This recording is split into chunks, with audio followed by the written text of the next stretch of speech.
이 오늘 말씀의 이 본문 주제는 우리가 너무 잘 알고 있습니다.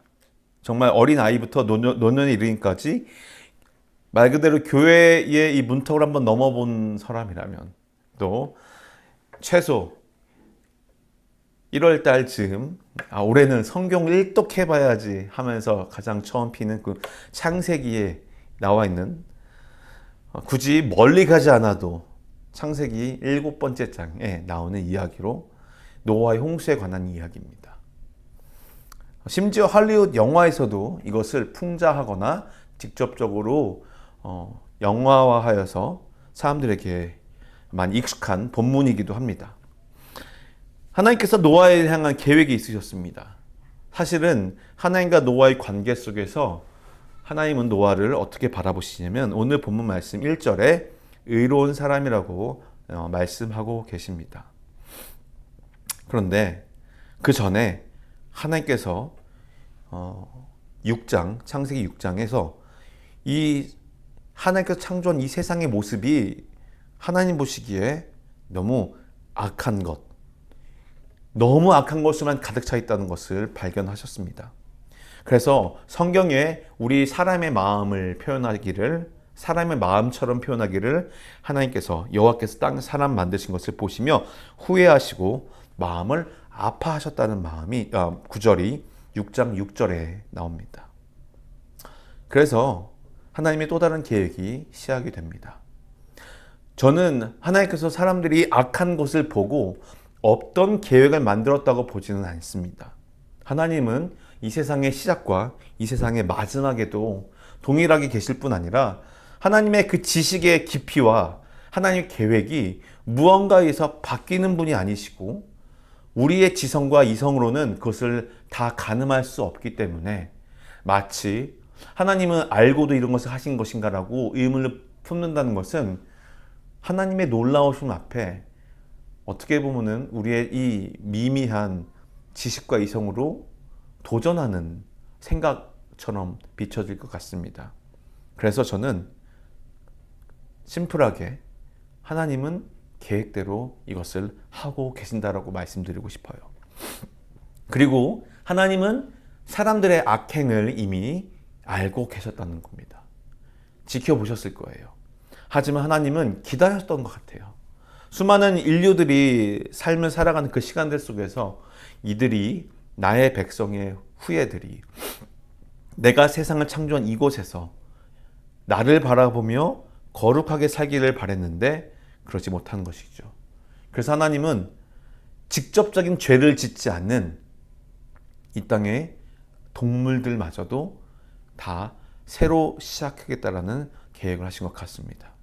그럴 때 그 씨를 보존하기 위해서 쉽게 말하면 그 혈통을 이어가기 위해서 최소한으로 남기는데 동물들은 6쌍, 2쌍씩 혹은 사람은 이 한 가정을 예비해 놓으십니다. 그래서 6장 8절에 노아가 하나님 여호와께 은혜를 입었다라고 말하고 있습니다. 그리고 하나님 보시기에 그는 의로웠어요. 그래서 이들에게 하나님 계획을 하셨습니다. 내가 물로 세상을 심판할 거기 때문에 너희는 저 산 꼭대기에 큰 배를 지으라는 거예요. 사실 이 배가 얼마나 큰지 저는 가늠이 안 됩니다.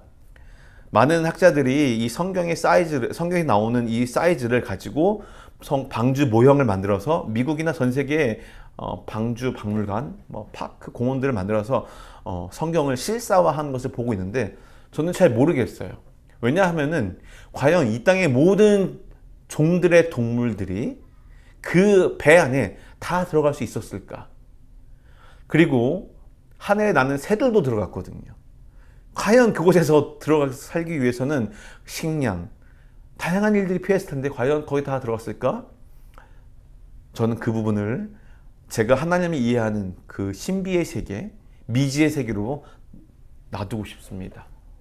그것을 일일이 따지면서 몇 광주, 몇 규빗 이것을 실사화하여서 믿는 것도 좋지만 저는 그것을 따지면서 과학적으로 검증해 믿는 것을 보다 하나님이 이 사건을 통해서 우리에게 무엇을 말씀하시는고자에 더 초점을 맞추고 싶고 어떤 사람이 그것이 진짜냐 아니냐라는 물음 앞에 저는 하나님께서 하셨다면 못하실 일이 어디 있겠습니까? 라고 대답하고 싶습니다. 자, 그렇다면 오늘 본문으로 돌아와서 여호와 하나님께서 노아에게 말씀하십니다. 자, 어떻게 하라고요? 1절입니다. 너와 너의 가족은 방주로 들어가거라. 그래서 정결한 동물은 암수 7쌍씩, 정결하지 않은 동물은 암수 2쌍씩. 그리고 나서 7일 후면 모든 이 세상에 하나님께서 비를 내리시겠다고 하시는 것입니다. 그리고 이 일은 실제화되었습니다. 이 성경의 이야기 속에서 순서대로 진행되어집니다. 하나님께서 말씀하신 대로 모든 일이 벌어졌어요. 그리고 우리가 알다시피 실제로 큰 비가 내렸고 이 땅에 살아가는 많은 동물들과 하나님께서 선택하지 않은, 하나님 눈에 의로워 보이지 않은 죄인의 모습만 가득한 그 인류는 모두 멸종되었습니다. 하나님의 은혜로 노아는 생명을 보존받았고, 이 노아의 의로움, 노아의 그 하나님 향한 그 마음, 그 순종으로 인해서 노아의 가족은 구원을 덩달아 받게 됩니다. 여기까지가 제가 지금까지 늘 알고 있던 말씀이었어요. 물론 이 안에서도 충분한 아주 훌륭한 하나님의 은혜가 존재하는 말씀의 해석의 견해이고, 또 저는 그것에 매우 동의합니다. 그런데 오늘은 그것 말고 또 다른 곳에 한번 초점을 맞췄으면 좋겠습니다. 무엇이냐면은 한번 상상을 해보자 이겁니다. 제가 이 말씀을 읽으면서 상상을 엄청나게 했어요. 그런데 오늘 본문 말씀 가운데 이 한 절이 저에게 커다란 울림을 주었습니다. 무엇이냐면 바로 7절부터 9절까지의 말씀이에요. 노아와 그의 아들들과 그의 아내와 그의 며느리들이 홍수를 피해 어떻게 했다고요? 방주 들어갔어요. 그렇죠? 자, 정결한 동물들과 정결하지 동물들, 새들과 땅에서 기어다니는 모든 것들이 어떻게 했죠? 하나님께서 노아에게 명령하신 대로 암수 한 쌍씩 노아에게로 와서 방주로 들어갔대요. 여러분, 동물들을 지키라고 누가 얘기하셨죠? 하나님이요. 그래서 동물을 집어넣으라고 했어요. 하나님께서 노아에게. 그러면 어떻게 노아가 이 동물들을 데리고 왔었을까요? 노아가 살고 있는 이 지역이 아닌, 예를 들면은 저희 집 근처에 토끼들이 뛰어다닙니다. 저희 집에서 보는 토끼랑 저희가 조지아에서 살 때 봤던 토끼랑 좀 달라요. 제가 조지아에 살면서 봤던 그 뱀이 제가 한국에서 봤던 그 뱀이랑 달라요. 그 말은 노아가 오늘 이 우리가 바라보고 있는 자연 생태계처럼 하나님께서 모든 각각의 암컷과 수컷을 보존하라고 했다면은 저 먼 곳에 있는 동물들은 어떻게 데리고 왔을까라는 거예요. 단순히 한 쌍씩만이라고 했었을까요? 그냥 모든 것을 다 내려놓고 8절과 9절에서 보면은 하나님께서 노아에게 명령하신 대로 암수 한 쌍씩 노아에게 왔다는 거예요. 노아가 동물들을 불러 간 것이 아니라 하나님께서 동물들에게 자, 노아에게 가라. 노아가 지은 저 뱃속에 들어가라고 하셨다는 거예요. 나중에 다니엘이 사자굴에 들어갔었을 때 어떻게 되죠, 여러분? 천사가 사자 입을 막고 있어요. 그 사나운 동물이 얌전한 온순한 동물이 되어 있는 거예요. 하나님께서 모든 동물들을 다스릴 수 있는 이 세상의 주인이시죠. 어쩌면 이 장면 속에서도 우리가 무언가 논리적으로 설명은 안 되지만 하나님의 창조 섭리와 하나님의 질서 가운데 이해를 하자면은 하나님은 우리가 소통할 수 없는 그 동물들을 하나님의 언어로, 하나님께서 다스림으로 노아에게 보내주셨다는 거예요. 이 장면이 오늘 이 창세기 7장에서 뿐만 아니라 사실은 창세기 2장에도 비슷한 본문이 등장을 합니다. 창세기 2장 20절에 이렇게 나와 있어요. 아담이 모든 가축과 공중의 새와 모든 들짐승의 이름을 어떻게 했다고요? 지어 주었어요. 그런데 19절에 이렇게 나옵니다. 그래서 여호와 하나님께서 흙으로 온갖 들짐승들과 온갖 공중의 온갖 새들을 다 빚으시고 그것들을 어떻게 한다고요? 아담에게로 데리고 왔다는 거예요. 제가 이 말씀을 보면서 아하, 너무 깨달아지는 거예요. 먼저는 마치 내가 이 세상에서 내 마음대로 살아가는 인간이 이 땅을 지배하는 것처럼 보이지만 실제로 제가 지난주에 얘기했던 것처럼 보이지 않는 자연이나 영역은 하나님께서 다 다스리고 계시는구나예요. 하나님께서 만드신 피조물인 동물들, 식물들, 이 자연 세계들은 하나님 옆에 복종하고 있구나라는 거예요. 그런데 사람은 그렇지 않죠. 하나님께 받은 복과 은혜는 더 큰데도 불구하고 진짜 하나님께 아름다운 순종은 누가 하고 있다? 오히려 동물들이 하고 있다는 거예요. 우리는 동물들을 보면서 요즘은 동물의 어떤 뭐라 그럴까요? 동물의 권리? 애완동물의 권위? 막 이런 게 나오지만 그런 걸 다 차치하고 결코 동물이라고 해서 하등한 것이 아니라는 거예요. 하나님께서 우리에게 그들 다스리라고 했을 때는 우리에게 영적인 생각하고 느끼고 감정의 다양한 지성을 능력 주셨기 때문에 가능하지만 오히려 하나님 눈에는 그들이 죄짓지 않는 하나님께서 만들어주신 이 세계에서 질서를 유지하며 살고 있다는 거예요. 자, 거기서 더 나아가 그러면 우리가 무엇을 바라봐야 되는가, 무엇을 깨달아야 되는가? 오늘 본문 속에 동일한 맥락이 이어집니다. 동물들이 하나님 앞에 순종을 했어요. 가라고 했더니 아담에게 몰려갔고요. 가라고 했더니 노아와 방주 곁으로 갔어요. 무엇을 말합니까? 하나님의 뜻을 이루는 것 앞에 하나님께서 지으신 피조물이 해야 될 것은 바로 순종이라는 거예요. 그 순종의 삶의 모습이 어떻게 나타나느냐? 바로 노아에서 발견할 수 있는 의로움이라는 거죠. 그럼 이 의로움은 무엇인가? 바로 우리가 죄인이라는 상태가 있지만 그 죄인이라는 상태를 잠시 누군가에게 살짝 가려진 것처럼 죄인이 아닌 다른 것처럼 보여지게 하는 것이 의로운 거예요. 좀 더 구체적으로 우리의 기독교적인 교리에 의해서 말하자면 이겁니다. 하나님께서 우리의 죄를 감당하시며 이제 내가 그 죄를 다시 반복하며 짓는 사람이 아니라 하나님의 은혜로 살아가겠노라. 주님의 주권을 인정하는 내 마음대로 죄를 짓던 그 인생이 아니라 이제 하나님께서 나를 다스리는 주인인 것을 인정합니다라고 고백하는 그 삶이 우리 그리스도인이 살아가는 바로 칭의. 저는 죄인입니다. 그러나 예수 그리스도의 보혈로 내가 죄 사함을 받았고 그래서 하나님 보시기에 이제 구원받을 만한 사람으로 나의 공로가 아닌 예수 그리스도의 그 보혈의 공로로 이제 나는 주의 자녀가 되었습니다라는 칭의, 즉 의롭다라고 칭해지는, 즉 우리가 의로운 것이 절대 아닙니다. 노아가 잘해서 그런 것이 아니에요. 그러나 그의 삶의 모습을 통해서 하나님의 주권을 인정하며 하나님을 따라가는 그 삶. 그리고 조금 더 구체적으로 말하면은 바로 순종이었다는 거예요. 그 순종은 어떤 것입니까? 기쁘게 하는 것은 보통 순종이 아니더라고요. 사람들이 조금 손가락질을 할 때가 있습니다. 아, 뭐야. 사람들에게 이해가 되지 않을 때가 있습니다. 동의되지 않을 때가 있습니다. 그리고 내 스스로도 마찬가지예요. 600살이나 된 노인이 광주에 들어갔을 때 기분이 어땠을까요?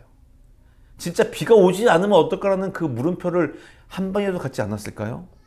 전 노아는 가졌을 거라고 봐요. 왜냐하면 그는 의인이 아니고 하나님으로부터 의롭다 칭함받은 사람이기 때문에 그의 마음은 우리와 똑같이 의심과 불안함과 염려가 있었을 거예요. 그럼에도 불구하고 그는 매일매일 집에서 산 위로 길을 올라 배를 만들었다는 거죠. 그것이 바로 순종이라는 거예요. 자, 하나님께서 계획을 세우셨습니다. 그 계획을 노아에게 설명해 주었어요. 어쩌면은 방주를 지었을 때 그 이후에 어떻게 벌어질 일을 노아는 상상하지 못했을 수도 있어요. 구체적인 일들은. 그러나 묵묵히 순종을 합니다. 그 배가 완성되었을 때 하나님은 더 구체적인 명령으로 동물들을 데리고 오시고 이제 들어가라고 말씀하세요. 이것이 바로 하나님께서 해야 하시는 일과 우리가 해야 할 일이 나눠져 있다는 거예요. 우리가 하는 것은 어떤 동물을 어떻게 어떤 방법으로 언제 데리고 와서 어떻게 순서대로 차곡차곡 넣을까가 아니라는 거예요. 어떻게 방주를 지어야 될지 이미 다 말씀해 주셨어요. 구체적으로 성경은 방주의 방향과 디자인을 해 주십니다. 그 안에 동물들을 집어넣으려고 생각했을 때 노아의 마음이 어땠을까요? 그것이 전혀 문제되지 않았다는 거예요. 그는 방주를 짓는 일만 했어요. 세상에 1차적인 임시적인 멸망이라고 할까요? 하나님께서 물로 세상을 심판하고 그 다음 세대를 다시 준비하시는 그 하나의 놀라운 계획 앞에 그는 방주를 지었어요. 그러나 구체적이고 치밀하고 짜임새 있는 계획과 모든 실행은 바로 하나님께서 하신다는 거예요. 잠시 읽었었던 창세기 2장에 아담과 하와에게, 특히 아담에게 동물의 이름을 지어주며 생육하고 번성하고 이 땅을 다스리라고 하는 명령을 하셨을 때도 그 비전을 보여주셨지만 비전을 이루기 위해서 실행하시는 분은 바로 하나님이셨다는 거예요. 동물들을 데리고 오셨어요. 그건 간단해요. 우리가 하나님 앞에서 해야 될 것이 무엇인가? 지금 내가 내 삶에서 주어진 일을 하는 거예요. 사실 예수님도 똑같이 말씀하세요. 내일 일은 내일 걱정하라 이거예요. 오늘 해야 할 것에 충실하라는 거예요. 제가 사실 말씀을 준비하면서 오늘 아침에 도서관에서 아이들과 있으면서 제 마음에 되게 기쁨이 막 넘쳤어요. 하나님, 저 지금 잘하고 있죠. 개척교회 목사로서 남들 다른 목회하시는 분보다 저는 좀 시간이 많습니다. 하지만 돈은 없어요. 근데 어떻게 해야 될까요? 그때 제가 지금 이 상황에서 제가 해야 할 일을 찾아서 하면 되는 거예요. 상황을 보며 안타깝고 답답한 마음으로 우리의 방향은, 우리의 교회의 방향은, 우리의 가정의 방향은 어떻게 될까 고민하고 염려하는 그 모습이 아니라 저는 시간이 남아요. 그럼 어떻게 해요? 제가 아이들과 더 밀접한 관계를 가지며 스킨십을 하고 아이들과 소통하며 이제 아이들이 자랄 때 너희의 아빠는 너희를 사랑하고 어떤 다른 것에 시간을 바빠서 막 돌아다니고 염려하고 걱정하는 것이 아니라 아이들 눈에 아빠는 우리와 함께 있어주고 재밌게 이야기해주고 또 하나님에 대해서 이야기하고 하나님을 향한 그 뜻을 향해서 묵묵히 가는 그 발걸음이 아빠는 즐겁구나라는 것을 보여주는 거예요. 그래서 나중에 우리 아이들에게 믿음의 유산을 남겨주고 싶은 것이 저의 소원인데 그것을 지금 할 수 있는 어떤 기반을 만들고 있는 것 같아서 너무 감사하다는 거죠. 하나님께 저에게 지금 무엇을 원하실까 끊임없이 묻습니다.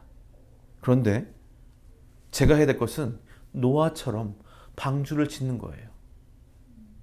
지금 제 상황에서 제가 해야 될 수 있는 것을 하는 거예요. 근데 그 과정 중에 물음표가 어마어마 생깁니다. 어떡하지? 어떻게 되지? 무슨 일이 생기지? 무엇을 해야 되지? 근데 성경에서 나오는 많은 이야기는 그건 누가 했다고요? 하나님께서 하셔요.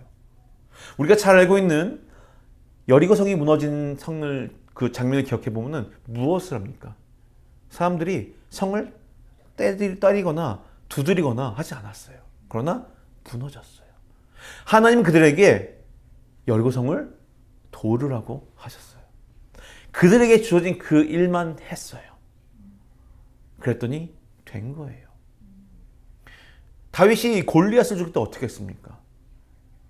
저 골리앗의 키가 이만하니까 내가 어떻게 던지고 어떻게 무장을 하고 다윗의 상반된 사울의 모습을 비교했을 때 갑옷을 입고 큰 칼을 들어야 할 것 같은데 다윗이 늘 손에 쥐고 들던 양들을 지키던 그 물맷돌로 오히려 골리앗을 쓰러뜨립니다. 베드로가 그의 일에 물고기 낚는 충실한 일을 할 때 예수께서 찾아와 말씀하시죠. 뭐라고요? 이제 사람을 낚는 어부가 되거라. 베드로도 고민했을 거예요. 무엇을 해야 할까 저렇게 될까. 그런데 하나님은 어떻게 하시죠? 나만 바라봐라. 끊임없이 무언가 하려고 합니다. 심지어 예수님께서 끌려가는 그 날에도 칼을 들어 누군가의 귀를 자르며 자기가 무언가 예수님을 위해서 이렇게 하겠노라 고백하지만 끝내 그는 예수님을 부인하는 자기 한계에 도달합니다. 그러나 부활하신 주님을 경험하며 주님이시군요. 그 이후 사도행전에 등장하는 베드로의 첫 번째 기적을 보았을 때 내가 금과 은이 없거니와 내가 가진 이름 예수 그리스도의 이름 명하노니 일어나라. 일어납니다. 그가 내세울 곳이 무엇입니까? 아무것도 없어요. 이것이 하나님께서 우리에게 원하시는 것 같습니다. 말씀을 맺겠습니다. 7일 후에 홍수가 벌어집니다. 누구에게는 죽음으로 이끄는 재앙의 시작입니다. 하지만 누구에게는 하나님께서 사용하실 새로운 계획의 시작이요 은혜와 복의 순간이라는 거예요. 그 차이는 하나님의 음성을 따라 하나님의 말씀을 따라 순종하고 의롭게 그 자리를 지키는 자가 우리가 알고 있는 해피엔딩의 주인공입니다. 하나님께서 기대하신 일은 어떤 순간이든지 하나님 앞에서 지금 나의 모습을 온전히 확인하길 원하세요. 하나님께서 나에게 주신 그 사명이 무엇인지 감당하길 원하세요. 근데 우리는 그 사명을 다르게 이해해요.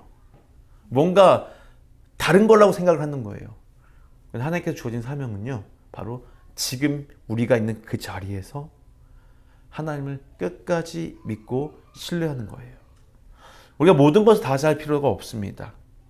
다만 하나님 앞에서 의롭고 순종의 모습을 의지하는 것이 중요합니다. 하나님께서는 우리에게 비전을 주세요. 꿈을 주세요. 그리고 그것을 이루어 가시는데요. 그 방향성에 그 여정 가운데 우리가 해야 할 일은 하나님께서 주신 비전과 관련돼서 내가 뭔가 이루고자 하는 것이 아니라 하나님 앞에서 순종하며 믿음을 유지한다면은, 그리고 기도하며 인내로 하나님 앞에 끝내 그 손을 붙들고 가만히 지켜본다면은 하나님은 그 비전을 펼쳐주세요. 하나님께서 계획하신 일이고 하나님께서 이루어 가신 일이에요. 그 수많은 퍼즐조와 같은 일들 중에 아주 작은 우리의 순종이 모든 것을 바라볼 수 있는 눈을 우리에게 준다는 거예요. 순종하지 않으면 하나님의 뜻은 이룰 수 없습니다. 순종하지 않으면 하나님께서 허락하신 그 비전의 열매를 우리는 바라볼 수가 없게 됩니다. 오늘 이 노아의 이야기에서 멋있는 이 방주, 멋있는 홍수와 이런 이야기도 좋지만 그 사건 속에 하나님께서는 무슨 일을 하고 계시는지 오늘 한번 묵상하시고 해보시면서, 주님, 오늘 나에게도 이렇게 말씀하시면 주님, 저도 그 자리에서 잠잠히 기도하며 인내하고 하나님께서 뜻을 펼쳐주시기를 기다리겠습니다. 지금 내가 해야 될 것은 이 순간 하나님 앞에 의로운 모습을 유지하며 하나님의 은혜를 간구하며 말씀과 기도로 하나님 보시기에 선한 영향력을 끼치는 그 자리에 나의 두 발을 온전히 붙들어 매고 서 있는 것이 하나님께서 기대하시는 것이라는 것을 기억하시며 이 시간 함께 찬양하시고 또 함께 기도하는 시간을 가졌으면 좋겠습니다.